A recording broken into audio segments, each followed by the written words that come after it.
Boa noite, pessoal. Tudo bem? Meu nome é Thaís Reis Oliveira, sou editora executiva da Carta Capital. Queria agradecer a presença de todo mundo aqui nessa estreia do Império em Transe, que é um ciclo de debates mensal que a Carta promove com apoio do Instituto Nacional de Ciência e Tecnologia para Estudos sobre os Estados Unidos, o INEU, e o apoio do Grupo de Estudos sobre Conflitos Internacionais da PUC-SP, da TV PUC e da Tapera Taperá, que nos receberá aqui todo mês para falar das questões globais sob a perspectiva da política americana e de uma política que é cada vez mais translocada, difícil de entender e que tem impactos cada vez mais nefastos sobre o mundo. Aqui ao meu lado eu tenho o Reginaldo Nasser, colunista da Carta, professor da PUC de São Paulo, e a gente recebe para essa conversa introdutória sobre o governo Trump e a política externa, mas também sobre os efeitos mais recentes da guerra do Irã e o que a gente pode projetar para o futuro. Quem está aqui ao meu outro lado é o professor Hector Sampierre, da Unesp. E tanto o Nasser quanto o professor Sampierre integram o programa Santiago Dantas, um programa de pós-graduação em Relações Internacionais que une a Unicamp, a Unesp e a PUC de São Paulo. Muito obrigada aos dois pela presença. Obrigado. E me preparando para essa conversa, eu fiz um retrospecto do que seria uma comparação entre o primeiro mandato do Donald Trump e esse segundo mandato, e acho que quando se fala de política internacional, o que mais chama a atenção é que aquela retórica America First, que era vista como isolacionista, que era uma retórica que pregava o não envolvimento dos Estados Unidos nos conflitos globais, no próprio sistema da ordem internacional, se tornou uma coisa totalmente diferente, né, que são os interesses americanos primeiro, e se transformou numa política externa que é intervencionista, que é autoritária e que não tem vergonha nenhuma de ser o que é. E essa guerra contra o Irã se tornou um exemplo agudo, porque o Trump não só não cumpriu essas promessas de cessar os conflitos em Gaza, de colocar um ponto final na guerra Rússia-Ucrânia, como adiciona a todo esse balaio um terceiro conflito muito grave. Analistas falam em doutrina Donroe, né, num corolário que recupera aquela intervenção mais desbragada americana, que quer impor zonas de submissão à força, ainda que de forma confusa. Só que, ao mesmo tempo, o estilo dele governar é tão errático, é tão confuso, é tão ultra-personalista que eu fico na dúvida se existe um método, de fato, por trás disso, ou uma doutrina, ou se simplesmente é violência, um delírio imperial sem muita razão de ser. E eu queria ouvir de vocês, começando pelo professor Sampierre, depois com seu complemento, Nasser, se vocês acreditam que existe ou não um método nesse caos trumpista. Se o objetivo foi criar o caos, eu acho que tem um método bastante bom, porque ele conseguiu criar um caos e com esse caos controlar em parte os fluxos de petróleo, os fluxos energéticos em geral, em realidade. Acho que algumas coisas não saíram bem e é o tempo da guerra. É decir, eles entraram numa guerra que pretendiam ser uma guerra relâmpago e o Irã impôs o tempo da guerra para uma guerra prolongada, para a qual nem Estados Unidos ni Israel estavam preparados, ni estratégicamente, ni por los medios bélicos, ni políticamente. Es decir, digo políticamente porque internamente eles têm um deterioro de su prestigio político, tanto Netanyahu en Israel cuanto o Trump en los Estados Unidos, pela demora en concluir esa guerra. Es decir, el problema para Trump agora é sair dessa guerra. E você, Nasser, o que acha? Então, tem sido uma incógnita, num certo momento, essa coisa do Trump, né? Cada um tenta captar um momento. Mas eu acho importante comparar com o primeiro, né? Porque se você olhar o primeiro e o segundo, o tom, a ideia é a mesma, né? Vamos dizer, o receituário ideológico é o mesmo. Só que as circunstâncias são diferentes, né? Então, o que eu diria, no plano interno, a questão da migração, por exemplo, que ele já tinha, ele foi mais a fundo. Sim. Né? Só que no plano internacional houve uma mudança. Porque, se lembrar o primeiro governo Trump, vamos dizer assim, a ação militar mais ousada foi o assassinato do general iraniano Soleimani, que deu coisa. Mas ele fez o acordo com o Talibã, que ninguém esperava, e fez com a Coreia do Norte. Né? Agora ele já mudou. Apesar que é interessante, antes do Trump fazer qualquer coisa, muita gente estava dizendo que ele já fazia. Isso Sim, que é interessante. Sim. Eu estava até discutindo com alguns colegas, ele não fez. Mas esperava-se o pior, né? Isso, desde mas o ele primeiro lugar. Cumpriu a promessa, como você disse. Né? E como o Hector está dizendo, entende ter um método, sim. Quer dizer, essa ideia de pensar a ordem nos termos dos liberais americanos que vieram no pós-Segunda Guerra Mundial já estava sendo desgastado e agora ele pôs para baixo. Quer dizer, então, ele foi. Agora a gente já pode voltar nisso depois, mas eu entendo também que, ao mesmo tempo, o perfil dele é de um jogador. Ele achou, como o Érico estava dizendo, que ia ser tranquilo, né? Porque o sequestro do Maduro, né, da perspectiva militar e tudo, Sim. foi muito elogiado. Sim. Claro, o Irã é outra dimensão, mas ele foi, porque eu acho que ficou ludibriado principalmente por Israel, que tinha informações que entravam no serviço de inteligência, etc. E aí é o que o Hector disse, deu ruim, né? Deu ruim, agora ele não sabe sair disso. Eu acho que tem muitos aspectos para a gente explorar, né, como consequências da guerra. Eu queria falar um pouquinho sobre Hormuz. Essa disputa pela abertura, o fechamento do estreito, o controle, está sendo tratada pelo Trump mais recentemente agora, né, já que a guerra se prolongou por tanto tempo, inesperadamente, como uma coisa em paralelo à guerra, como se houvesse o conflito no Irã, e aí do outro lado é a abertura do estreito de Hormuz, que então precisaria do engajamento de aliados do Trump para que isso aconteça. Ao mesmo tempo, o poder de abrir ou fechar o estreito é o principal ativo que o Irã tem hoje nesse conflito. Vocês imaginam um engajamento de outros grandes players globais na tentativa de abertura do estreito, mesmo diante das possíveis consequências de uma entrada mais aberta nisso? Assim, o que poderia esperar os europeus, né? Mas o Trump mesmo já está criticando todos que eles não foram junto com ele, né? O que alguns estão dizendo já com a guerra da Ucrânia e agora com isso, cada vez mais claro que a OTAN vai se desintegrando. Sim. Né? Quer dizer, não tem... o Macron fez uma reunião em Paris, sem os Estados Unidos, com vários estados, né, também pensando num consórcio, etc., mas nenhum tipo de ação. Então, eu acho que os Estados Unidos, em termos de grande potência, ele vai continuar sozinho. Acrescento o seguinte, entre ontem e hoje, ainda não foi confirmado, mas é um dado interessante, que Emirados Árabes está atacando o Irã.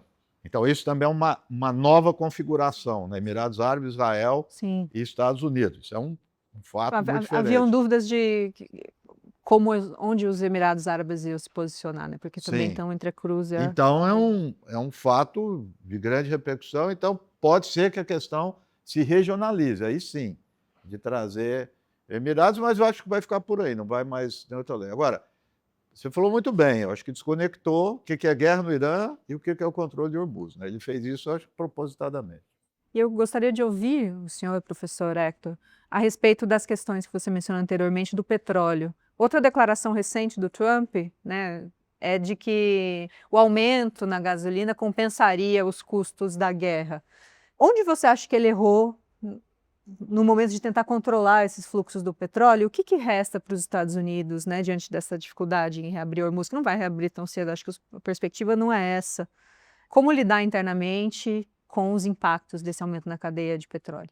Internamente eu não sei como lidar com isso, é decir, só através da mentira, mas o petróleo faz parte da guerra. O Irã usou os mecanismos que tem à mão para livrar essa guerra. Y se fechar o estreito consiguió justamente mostrar la debilidad de Estados Unidos. Estados Unidos Sim. perdió militarmente, teve que Sim. retirar sus tropas, Sim. retirar sus portaaviones averiados. Es decir, a gran marina norteamericana se está mostrando obsoleta. Todo Estados Unidos, inclusive la diplomacia norteamericana, se está mostrando obsoleta.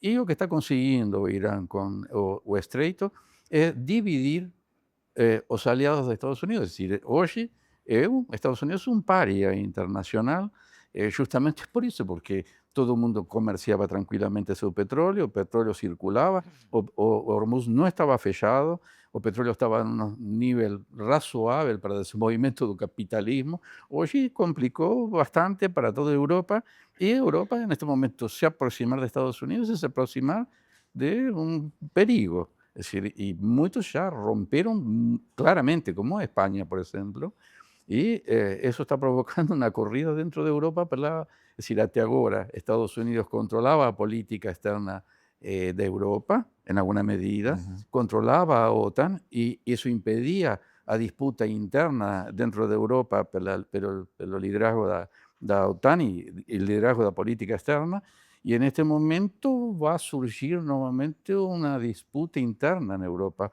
por isso, e uma corrida armamentística. Vem aí uma guerra eterna.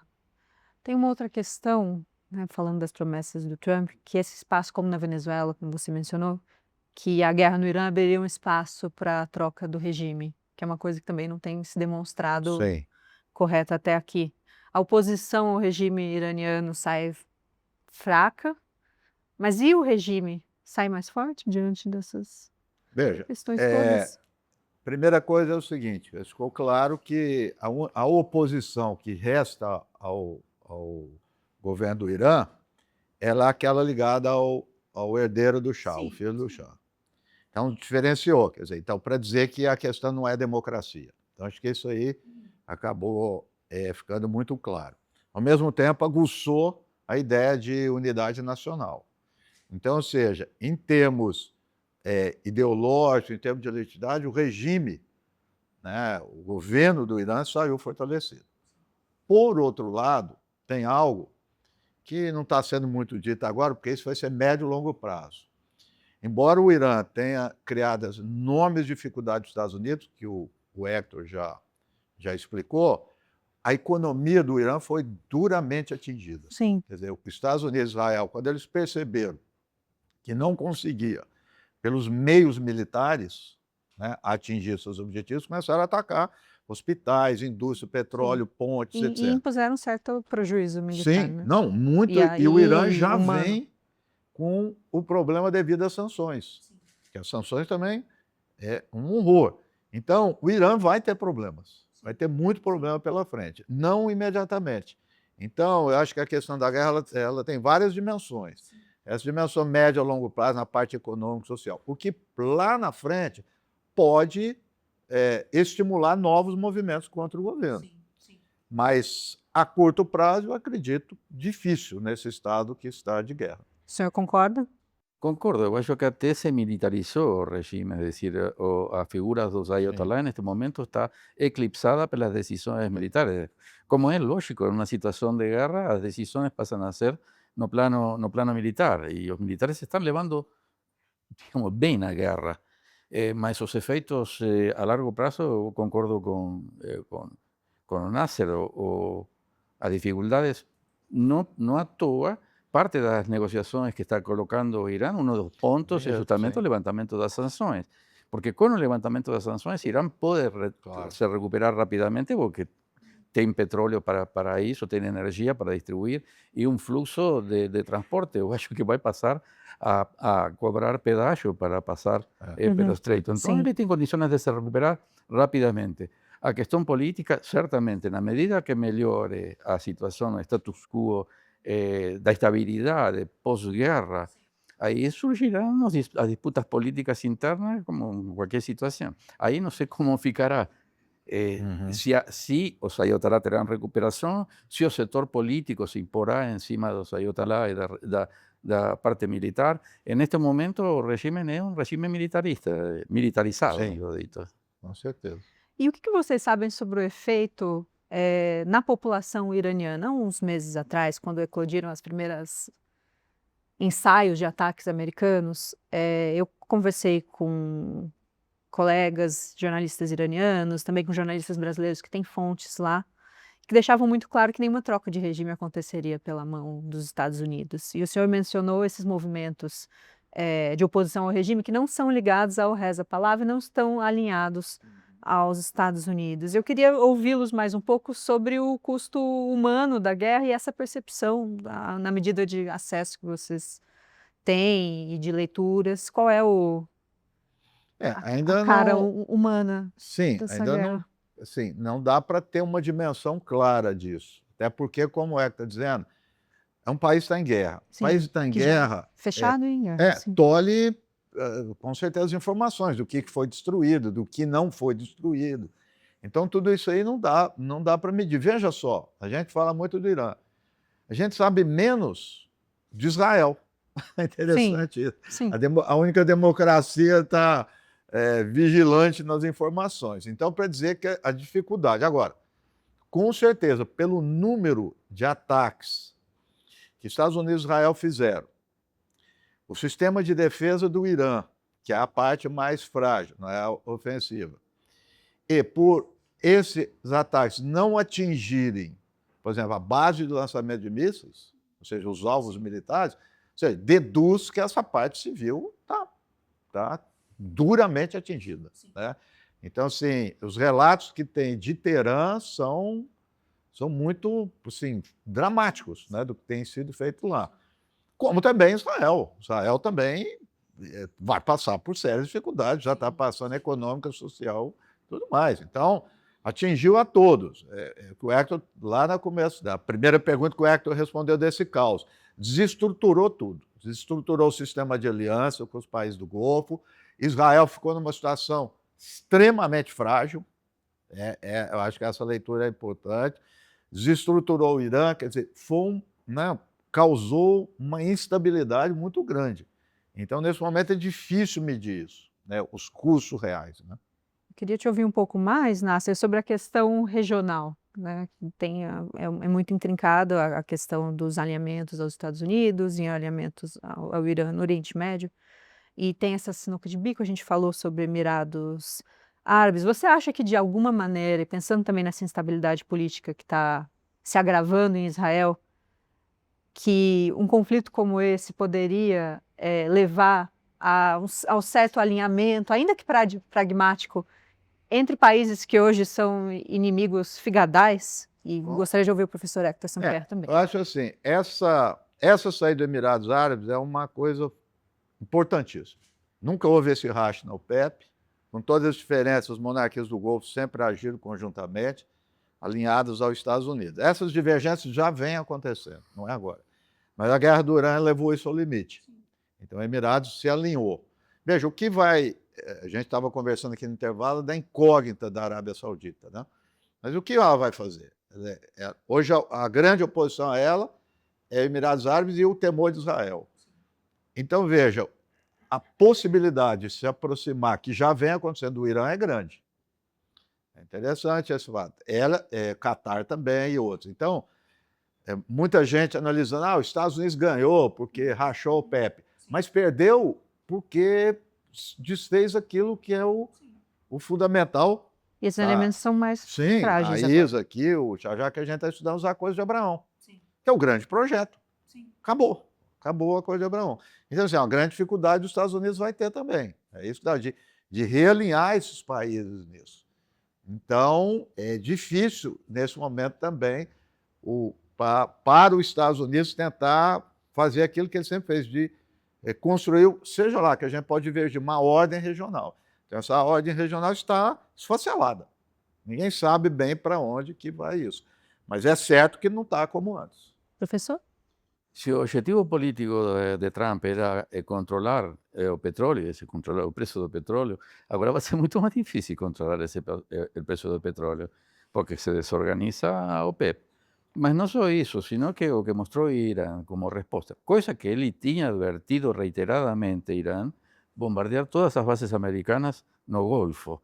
Es decir, aquela proteção que tinham os países do Golfo hoje não tem. Sim. Sim, No solo no tem, fator de sino que estabilidade, Estados Unidos se transformó en una amenaza para toda la región, ya que Irán no solo puede bombardear las bases militares norteamericanas, mas también toda a infraestrutura e a logística do Golfo na distribuição do petróleo.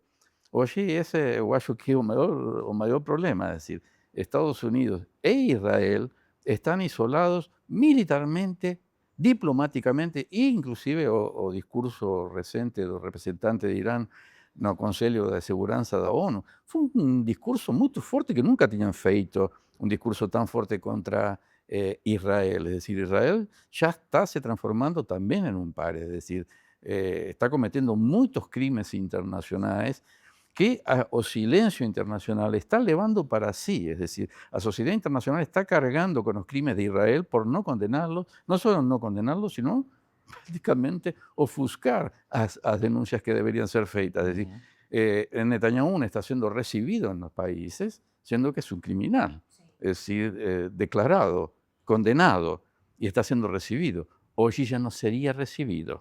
Eu imagino que eso es lo más importante, es decir, Estados Unidos en este momento no es garantía, él traiu seus aliados. Eso es lo peor que puede acontecer en la política, a traición. Él traiu. En realidad, Estados Unidos hoy no es un parceiro confiable ni para Europa y mucho menos para Medio Oriente, que van a comenzar a procurar, tal vez surja una organización de seguridad regional para controlar a segurança do Golfo y do Estreito, es decir, de todos esos países, porque todos esos países tienen interés, y tal vez busquen otras saídas, mas va a ser un impacto importante. Fue un impacto importante y continuará siendo. Falando sobre mundo multipolar e zonas de influência mais amplas que regionalmente, esse conflito foi vendido os ataques foram vendidos pelo Trump no início como um sinal de que qualquer projeto de não alinhamento aos Estados Unidos, de uma ordem multipolar de fato, havia sido solapado. Não tanto pela violência, né, do sequestro do Maduro e dos ataques ao Irã, mas também pela posição um pouco omissa da China, por essa relação muito dúbia que ele mantém com a Rússia, com esse colapso econômico à vista por conta do fechamento do Estreito e a demonstração de força do Irã, a perda de força de Israel. Onde entra a China nessa história nos próximos anos, vocês acreditam? Deve manter ainda uma postura distante? Ela, fazer um provérbio chinês, ela estando distante, ela está próxima. Quer dizer, a China está olhando e é a grande vencedora disso tudo. Né? Quer dizer, não é de agora que ela está no Oriente Médio. Eu acho que a questão era a seguinte: a China e a Rússia estavam lá, e não, a Rússia não só na Síria, mas também no Golfo, porque a Rússia tem um ótimo relacionamento com Emirados e com a Arábia Saudita e continua a ter, mesmo com a guerra da Ucrânia. Isso foi um dado importante. A China fez uma mediação, né, fez uma distensão entre Arábia Saudita e Irã, portanto, um trabalho importante. A China compra mais petróleo da Arábia Saudita que do Irã. 16%, 17% da Arábia Saudita, 15% do Irã. Sim. Né? Então, ou seja, já tem esse relacionamento, mas não tinha essa parte militar e política. Né? O que acontece agora? Eu acho que a China, olhando o que está acontecendo e essa ação militar do Irã, quer dizer, já é uma resistência importante, não precisou diretamente da China. Apesar que há muitas especulações, o Hector até pode falar mais sobre isso, sobre Rússia e China está dando assistência militar ao Irã. Quer dizer, eles não vão se envolver diretamente, mas eles estão ali olhando, estão presentes, estão dando apoio. Há um documento norte-americano que é o relatório final da Comissão de Defesa Nacional dos Estados Unidos de julho de 2024, onde colocam uma guerra inevitável, a Terceira Guerra Mundial, como inexorável, e o inimigo, novamente, um inimigo absoluto, porque é o eixo do mal, seria um quadrilátero formado por China, Rússia, Irã e Coreia do Norte. Eso fue en 94 y en aquel momento Estados Unidos reconocía que no tenía condiciones de vencer esa guerra y que precisaba se preparar diplomáticamente la forma da fuerza y o complexo industrial militar.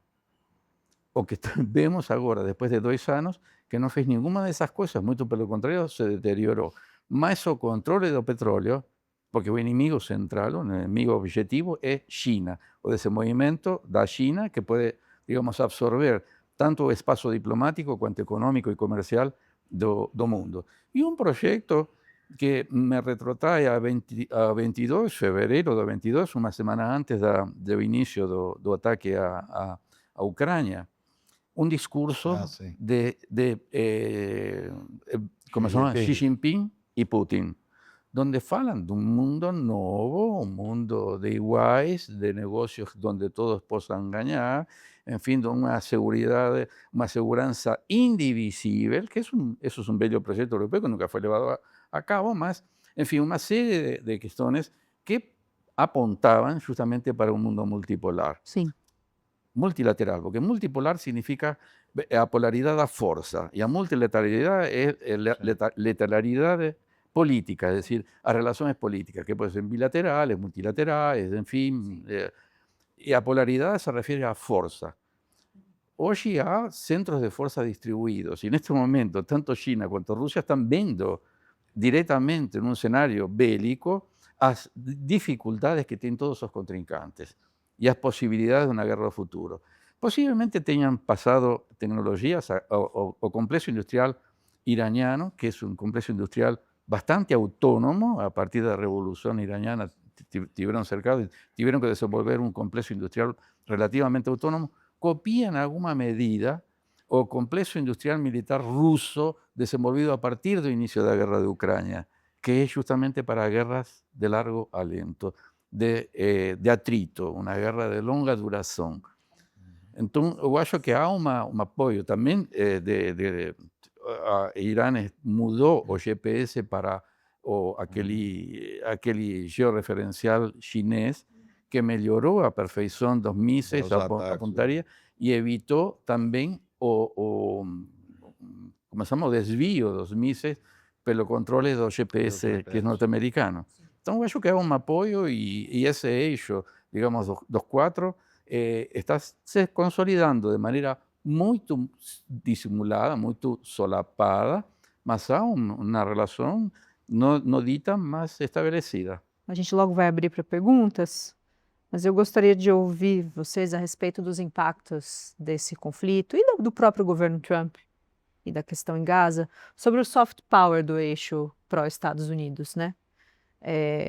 Nas décadas passadas, né, dizia-se muito abertamente que a China tinha influência comercial, era um gigante, mas que não tinha e não teria sequer a capacidade de ter um soft power, uma influência cultural comparável à dos Estados Unidos. E essa é uma coisa que mudou radicalmente nos últimos anos, né? A China importa carros para cá, tem produção cultural chinesa chegando a cada vez mais lugares, as pessoas se interessam em conhecer o país, a diplomacia chinesa está um pouco mais solta e tenta fazer esse movimento de aproximar o país dos outros estados, ao mesmo tempo que também Israel prejudica o soft power americano, e eles perderam completamente a disputa pela opinião pública desde a guerra em Gaza, né?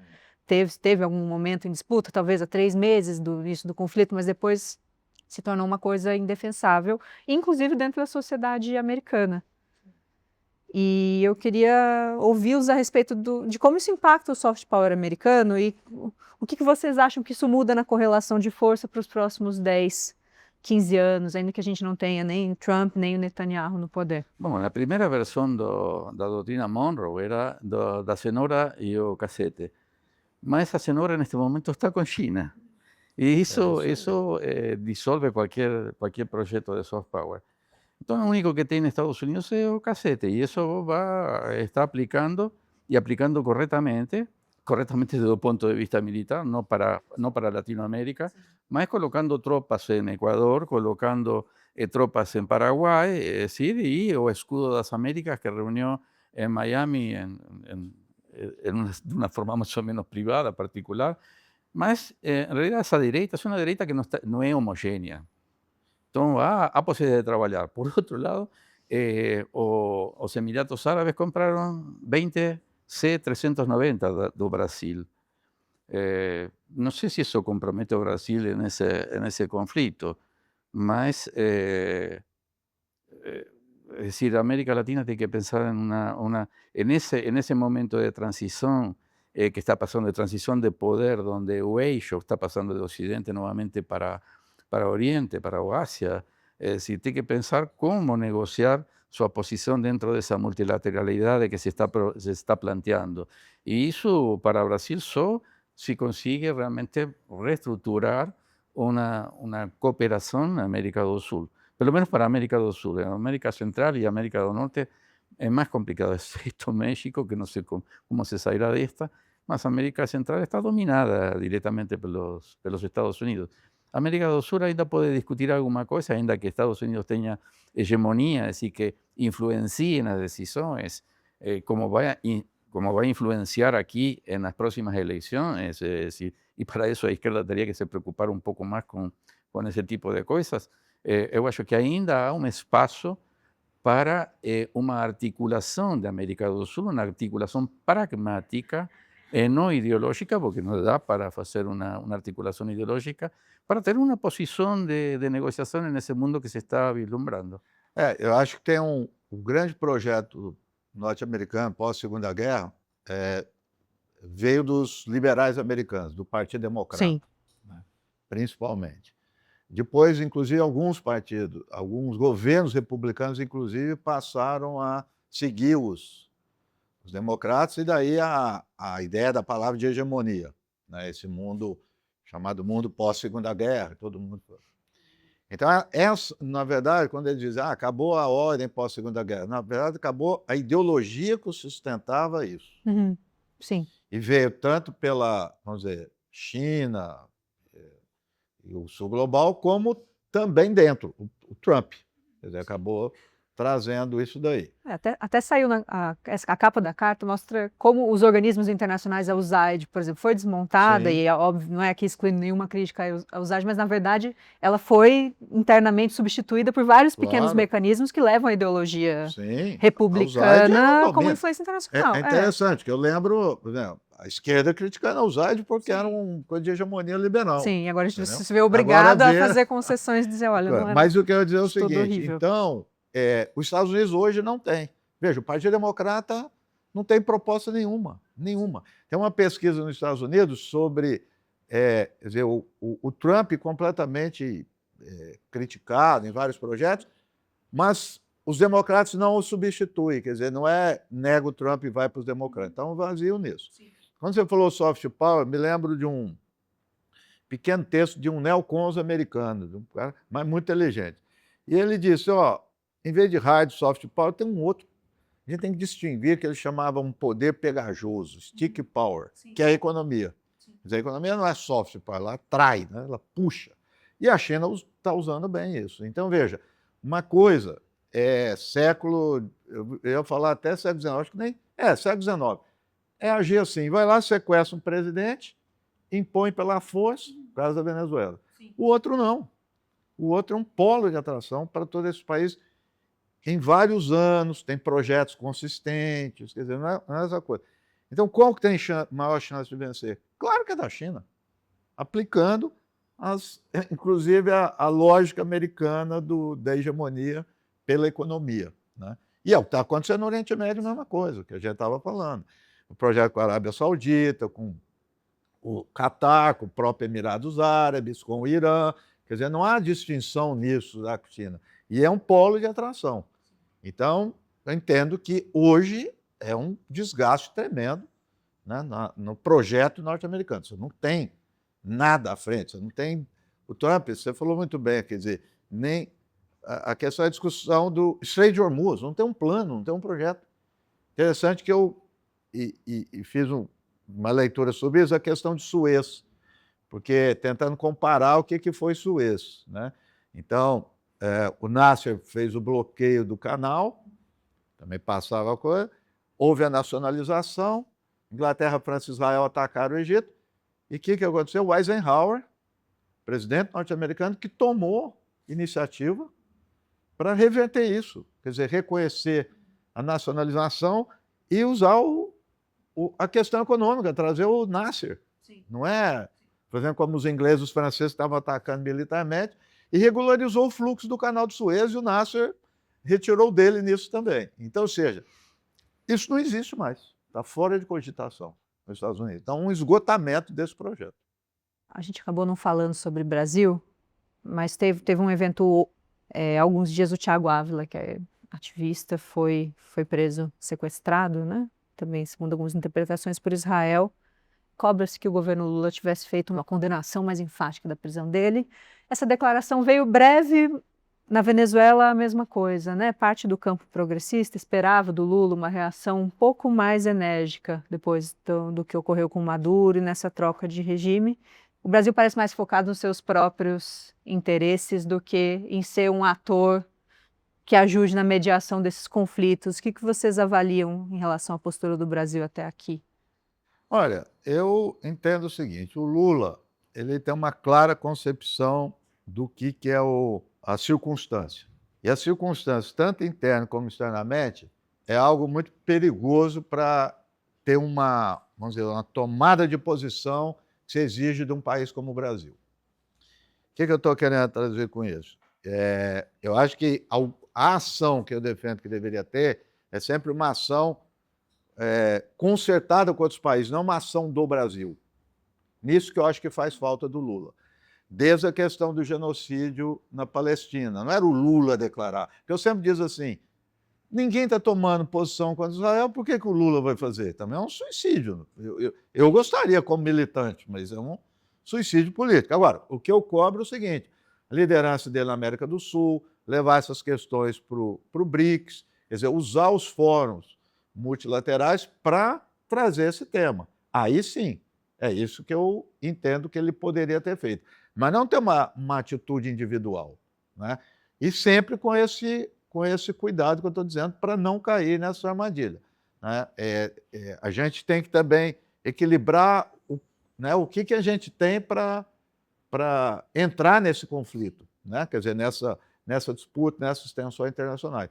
Então, até o momento, eu acho que o Lula está agindo com equilíbrio, que é o que precisa nesse momento, dado a pressão constante do Trump, quer dizer, da direita aqui dentro. Não é fácil circular nesse meio.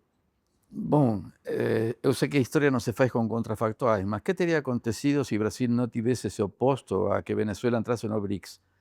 Es decir, sería que si Venezuela estuviese en los BRICS, Estados Unidos teria tomado as medidas que tomou contra a Venezuela. Eu não sei. Minha impressão é que alternativas que están, no apenas o PT, os partidos de izquierda en geral, que son alternativas eleitorais, sino alternativas políticas. Es decir, a preocupação de esos partidos es llegar a ganhar as eleições. E depois nós vemos o que está acontecendo. Es decir, no há propostas de modificar. Desde que abandonaron el concepto de socialismo para poder ganar las elecciones, es decir, o partido fue se desfigurando en un partido electoral, no un partido político. Tal vez en este momento el partido político más ideológico es la extrema derecha, es decir, que defiende sus valores sin miedo de ganar o no elecciones, y está ganando elecciones por defender sus valores, con los cuales no comparto ningún valor. Más quiero decir, eles têm seus valores y defienden, es un partido ideológico. A izquierda perdió ese aspecto ideológico. Se transformaron en partidos electorales para ganar elecciones. Eso es lo que me parece. Y ciertamente Lula, en las otras versiones, teria articulado a América do Sul. No teria deixado escapar a América do Sul de un control, no un control, sino de una cooperación, de establecer una cooperación, para magnificar a palavra de América do Sul. Eu acho que ele até ensaiou isso nos primeiros 2 anos de mandato, né?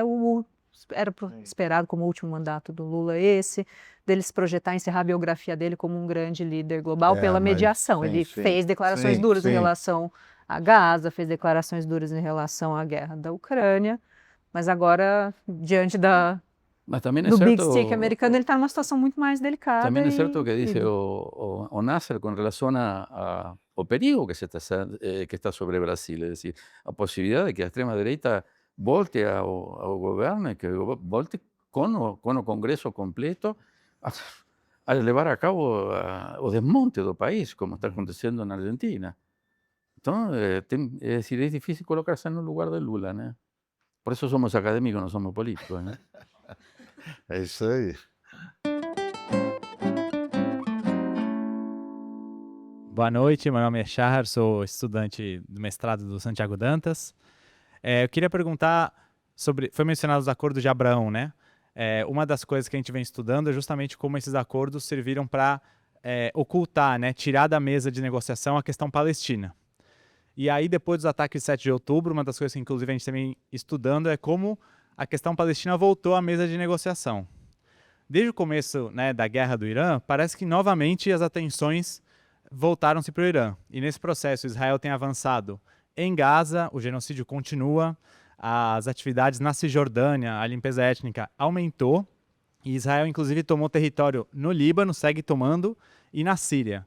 Como é que fica a questão palestina e como essa guerra do Irã também dá essa oportunidade para Israel de expandir suas ações militares? Bom, como fica, acho que você mesmo já, já respondeu. Acho que assim, porque veja, aí o conflito bélico, né, de grandes proporções, né, que atinge Israel, ele acaba sobrepondo a questão palestina, né?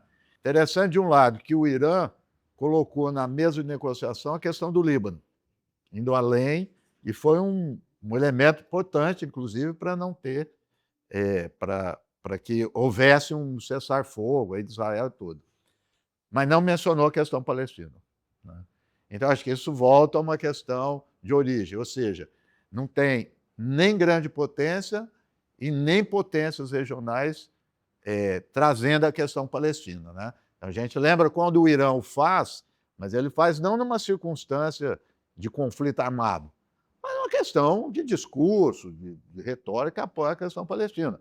Porque, inclusive, quando iniciou o genocídio, né, não houve nenhum momento uma cogitação de ação do Irã em termos militares. Nem cogitou, né? Eu estou constatando, não sei se deveria ou não, mas não cogitou. Então, portanto, a questão palestina volta àquilo que a gente já colocava há tempos. Ela, infelizmente, ela perdeu todo tipo de conexão com grandes potências e com as potências regionais. E, por isso, todo e qualquer conflito vai tender a sobrepor. Mas só completar que a gente, inclusive, assusta com algumas questões que o editorial do Estadão diz que tem limpeza étnica na Palestina. É algo sui generis, né? Mas dizendo, acho que inclusive nesse momento, é interessante. O Estadão reflete isso, eles estão preocupados com o Irã, né? Denuncia a Palestina porque agora tem o Irã. Mas o editorial também disse que não choraria pelo Irã, né? Porque é o risco que Israel está colocando. Ou seja, esses conflitos se sobrepõem à questão palestina, infelizmente. Boa tarde, meu nome é Lucas, sou estudante de graduação de RI na PUC. Vocês citaram o Canal de Suez e eu achei interessante porque o Canal de Suez poderia ser considerado um marco para o final do imperialismo britânico, ou pelo menos da hegemonia britânica em prol da hegemonia americana. Eu gostaria de saber se agora o que está acontecendo com o Estreito de Hormuz poderia ser considerado um paralelo com isso, de um fim de uma hegemonia americana e o surgimento de outra hegemonia, ou um período multipolar. Bom, eu acho que há, digamos, eu sempre fui crítico do conceito de unipolaridade, porque o exercício da força exige a existência de uma outra força contrária. O fundamento da força é a oposição a essa força. Então é um conceito que se inventou nos Estados Unidos para não falar de imperialismo, basicamente. É isso aí. Mas nesse momento há um declínio político, militar, diplomático, econômico, científico e tecnológico e cultural dos Estados Unidos. Então de fato há uma perda dessa hegemonia, desse controle do mundo. Eu diria que o que se está desmontando es ese mundo de reglas que Estados Unidos impôs ao mundo después da Guerra Fría. Es decir, até a Guerra Fría había un mundo de leyes, regido por leyes que antecedían o conflito y regulaban o conflito. A partir de esa autorreferencia como monopolaridad, Estados Unidos comienza a colocar reglas en lugar de leyes. Y las reglas son justamente dictadas por el vencedor, cosa que Estados Unidos no venció. Hubo un desmonte de la Guerra Fría, mas no por una victoria militar de los Estados Unidos. Ainda así, se dispone a definir reglas que se aplican a las leyes conforme o interés dos Estados Unidos, en todo el mundo, en todo o mundo. Eu acho que a guerra de Ucrânia inicia a primeira negação bélica à expansão do Império Norte-Americano, que militarmente se reflete na organização do Tratado Atlântico Norte. Essa foi a primeira negativa do espaço dessa expansão. Isso já coloca um ponto na definição de uma unipolaridade, de uma hegemonia. É decir, a hegemonia militar estava colocada, não acabada, é decir, há um declínio, obviamente, um declínio relativo. Pode ser que Estados Unidos se recupere e melhore a sua condição no mundo, mas neste momento é um declínio claro, um declínio em todos os sentidos, é decir, os artigos científicos não são mais norte-americanos os que apontam a ciência. O fato de ter passado boa parte da produção, por exemplo, de satélites, esos, ¿cómo se llama? Foguetes que van para la Lua y todo eso, a manos privadas, porque ellos son empresas privadas, que se perdió o control de desenvolvimiento de toda esa tecnología militarmente, cosa que Irán desenvolvió, que China desenvolvió y Rusia desenvolvió. Es decir, Estados Unidos en este momento está en una crisis muy importante, con un déficit que pasa al PBI de los Estados Unidos, y tendrá que se recuperar, no sé cómo, si es que se recupera, o tal vez castigue más a Latinoamérica como para poder sangrar más a Latinoamérica y intentarse recuperar encima de su región. Só rapidamente complementando, Lucas, que além do que o Hector colocou, eu tive relendo a questão da crise de Suez, e hoje tem os arquivos de correspondência, de contato do presidente do Eisenhower e seus assessores, e a discussão dele com a Inglaterra, porque além da questão de recursos, material, etc., tudo isso que o Hector disse é verdade, ele dizia o seguinte: o nacionalismo árabe veio para ficar. Se a gente confrontar, vai piorar a situação. Então, vamos reconhecer que ele existe e vamos negociar. É isso que eu acho que não tem na cabeça hoje do Trump e das lideranças. Ou seja, é um momento que ele acha que é império, mas não é. Então, dá esse desgaste, né? O Eisenhower reconheceu que não dava, falou, que os ingleses não fizeram. É isso, os ingleses acharam que era possível, né? Os franceses, falou, não vai dar, isso vai piorar a situação dos Estados Unidos em outros lugares. Os Estados Unidos, à época, já tinha petróleo na Arábia Saudita. E estava expandindo para o Irã, porque teve o golpe de Estado em 1954. Então, ele disse, nós podemos perder isso. Então, vamos negociar com o Nasser isso e tudo bem, vamos levar isso adiante. Então, acho que falta isso também, essa parte mais política, vamos dizer assim, de leitura política do momento. Boa noite, meu nome é Isabela, sou professora de Relações Internacionais na FECAP. A minha pergunta é sobre essa questão de Israel e Estados Unidos estarem sendo vistos como pária.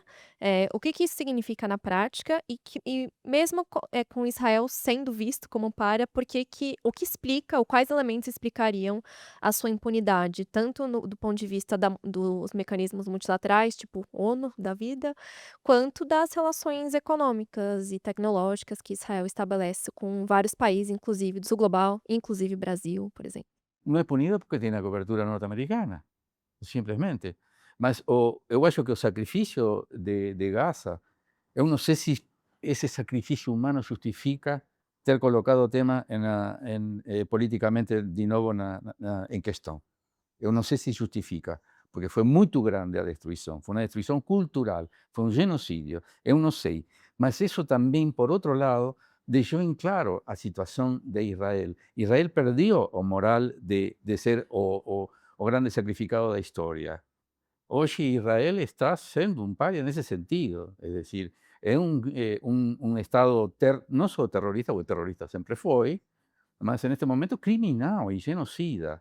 É decir, também não sei se justifica, porque nenhuma morte é justificável, mas quero dizer, em última instância, é decir, não apenas se colocou, por lo menos temporariamente, não sei se voltará a ser a questão palestina, suponho que sim, mas a questão israelense está colocado no tapete, es decir, en este momento se está discutindo a função de Israel no mundo, es decir, en el Medio Oriente es un factor de desestabilización, no es Irán a quienes está desestabilizando. Por eso algunos neocon norteamericanos defendían a posibilidad de Irán tener una bomba atómica para estabilizar el Medio Oriente. Eu não sei se isso será bom ou será ruim, enfim, mas o certo é que neste momento Israel, o único que está apoiando Israel ou que vota com Israel é Estados Unidos e a Argentina do Milei. É decir, isso fala bastante ao respeito. Você tem culpa no cartório, não sei. Não tenho. Eu acho que tem duas dimensões aí. Eu acho que tem a dimensão, vamos dizer, da das corporações israelenses. Quer dizer, nos últimos 15 anos, essas corporações se espalharam para o mundo com eficiência. Então, elas estabeleceram elos com todo mundo, inclusive com a Índia, bastante, não só o Ocidente, a Índia, com China, com todos, e quebrar isso é difícil. Quer dizer, eu acho que tem a questão do Estado, né? Que volta e meia a gente entra nisso. Acredito que nós vamos ter um aqui só sobre Israel e Palestina, mas volta na questão. É o lobby, né? É o lobby que tem. Meu entendimento é que não é lobby. Embora o lobby exista, não é ele que define isso. Então, Israel é a extensão do poder do Ocidente, dos Estados Unidos e de toda a Europa. Então, isso ainda persiste, porque com toda a crise que o ECO está apontando, que nós estamos apontando, que os Estados Unidos ainda tem recursos materiais muito fortes, militar, econômico, e a Europa também. Não vamos esquecer da famosa declaração do ministro da Alemanha, né, que diz que Israel faz o trabalho sujo para nós. Disse isso claramente. Mas é claro, o ECO está apontando são coisas de médio e longo prazo, esse esfacelamento, né? Estava comentando hoje também na aula, lá no programa, alguns jornais, já acho que acompanha mais, o Times of Israel está criticando o governo. Quer dizer, a Jerusalém Post, algumas críticas, os jornais que sustentam o governo estão criticando, porque está difícil segurar isso, né? Mas essa parte mais material ainda, eu acho que material econômica, tecnológica, ainda é muito forte Israel, né? Eu acho que isso ainda segura. Boa noite, meu nome é Marcelo, concluí o mestrado na PUC em 2024 e eu gostaria de perguntar para vocês o papel da Europa e principalmente da OTAN. A gente vê agora novos atores com posicionamentos mais definidos, a Síria agora buscando ficar fora do conflito, o Paquistão emergindo como um possível mediador, mas a gente vê a OTAN, na verdade, só recebendo essas críticas dos Estados Unidos, ao mesmo tempo que os Estados Unidos passa, como o professor Hector disse, por essa crise em diversos campos, político, militar, social, cultural. Então, gostaria de saber de vocês o que vocês enxergam para o futuro da OTAN. Vocês acham que pode haver, de fato, uma posição mais incisiva dos países que fazem parte da OTAN em, enfim, pensar em sair da aliança porque ela não é mais proveitosa, justamente porque os Estados Unidos exercem essa pressão muito profunda? Fiquei pensando muito no caso da Itália, que agora entrou em rota de colisão com o Trump, mas agora também já voltou a abraçar, dizendo que a OTAN tem que se unir. Então, queria saber de vocês o que vocês pensam do futuro da OTAN a partir desse conflito, desse novo desenho, né? Se o Golfo ensaia uma nova ordem, novas alianças militares, a OTAN pode também estar, os países da OTAN podem estar pensando em outras formas de se organizar também? Faz algunos años, tanto a direita quanto a izquierda pedían una OTAN sin los Estados Unidos, mejor dicho, una estructura militar defensiva, un complejo de seguridad puramente europeo. Este sería un momento ideal para eso, podríamos decir. Por ende, lo que estamos viendo es que hay, digamos, procuras individuales de los países.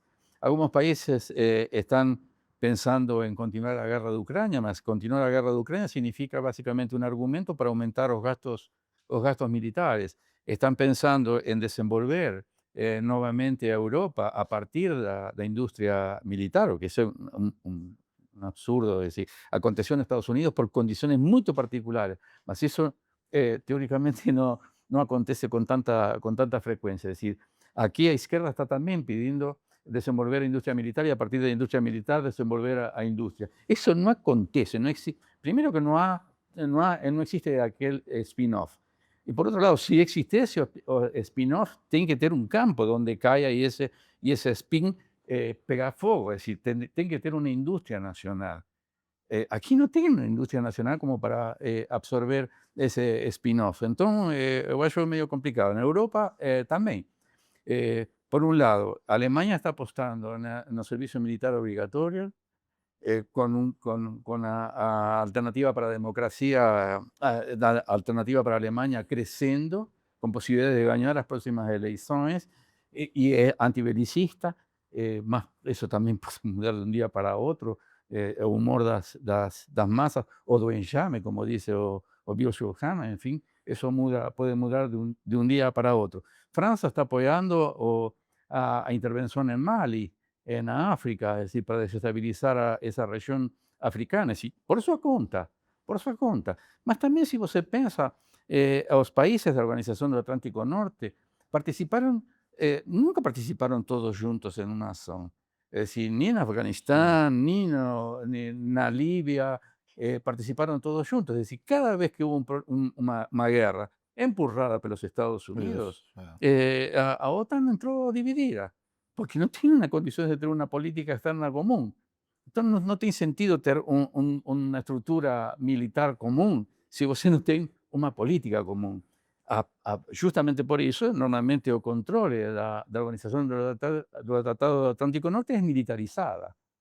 É decir, não há uma reflexão política sobre o emprego disso. Por isso estão entrando nessa guerra que uma guerra de desgaste, na qual não tem nenhuma possibilidade de ganhar contra a Rússia, que vai desgastar a Europa, continuar desgastando a Europa, e talvez isso recondicione a indústria. Eu tenho minhas dúvidas, mas a possibilidade de reestruturar um complexo militar puramente europeu seria possível, mas não vejo uma unidade europeia como para ter esse conforto em um complexo militar. Olha, eu diria o seguinte, Marcelo, na linha que o Hector está colocando, né? Vamos fazer o seguinte raciocínio rápido.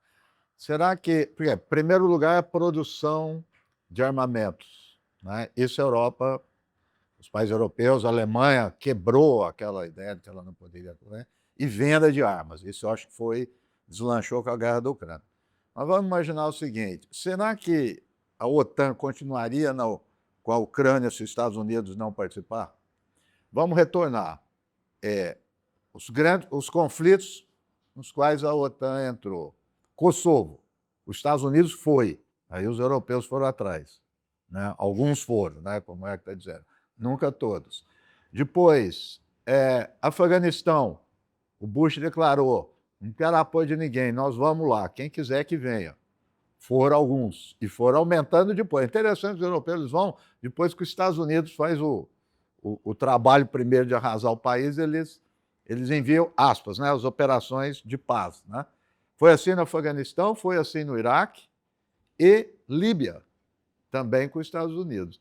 Então é isso. E nisso os republicanos têm razão, né, a crítica deles, né? Que que os europeus, tal, eles vão a partir do momento que os Estados Unidos vai. E agora no Irã nem isso. Eu acho que essa questão do Estreito de Hormuz está revelando. Nem isso, quer dizer, ensaiaram, ninguém, nem a Inglaterra, que participou das outras vezes. Então, eu acho que uma coisa é ter essa produção de armamentos e tudo, a outra é se engajar num conflito, em participar, né, em conflitos internacionais e com posição, não só também no conflito, uma posição diplomática, política, completamente ausente da Palestina. Veja só agora o que está acontecendo. Ausente do Líbano, porque o Líbano sempre foi uma área ali que os europeus entraram, principalmente a França, completamente ausente. Então, realmente não tem em nenhum lugar do mundo uma perspectiva de ação, vamos dizer, global de posicionamento dos países europeus e, em geral, da OTAN em particular. É interessante, se me permite, que a Alemanha está realmente desenvolvendo indústria, que sempre desenvolveu indústria militar, e o Japão que está Japão. modificando para exportar. Justamente os dois países que faziam parte do eixo da Segunda Guerra Mundial. Mas todo mundo confia, é decir, a mídia tornou a Alemanha e o Japão confiáveis e outros países não confiáveis. É isso aí. Queridos, essa foi então a nossa primeira edição. Eu gostaria, em nome da Carta, de agradecer a todo mundo que veio nos ver hoje, agradecer ao professor Reginaldo Nasser, ao pessoal da PUC de São Paulo, as instituições que estão nos apoiando nesse projeto, ao INEU, ao GECI, à TV e à Tapera, que vai nos receber aqui nesses próximos encontros. Professor Hector, também agradeço ao senhor pela conversa. Nos vemos numa próxima oportunidade. As informações a respeito de participantes do próximo encontro, temas vão ser divulgadas nos canais da Carta e também por meio dos canais do INEU e do GECI. Obrigada.